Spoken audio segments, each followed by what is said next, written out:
Hello বন্ধুরা, good morning.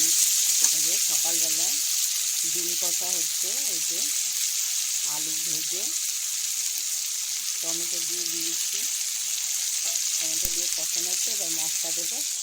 আর এই যে ডিম ভেজে রেখেছি, চলো মশলাটা দিয়ে নিই।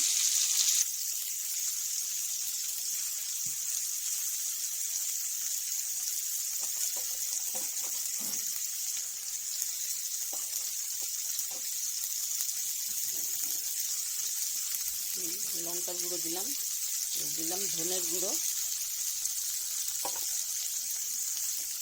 আর এটা দিচ্ছি জিরার গুঁড়ো।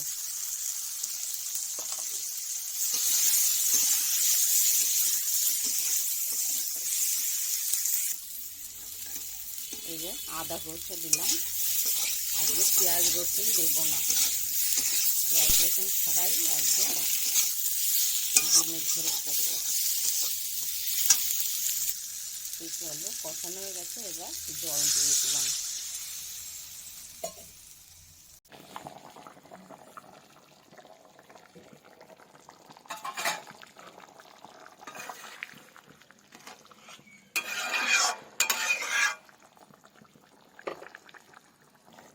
ডিমটা দিয়ে দিলাম। এই যে গরম মশলাটা দিয়ে নামিয়ে ফেলি। ওই যে ডিমের ঝোল রেডি। তো চলো, কেমন লাগলো কমেন্ট করে জানাবে। ভালো লাগলে লাইক শেয়ার কমেন্ট করবে।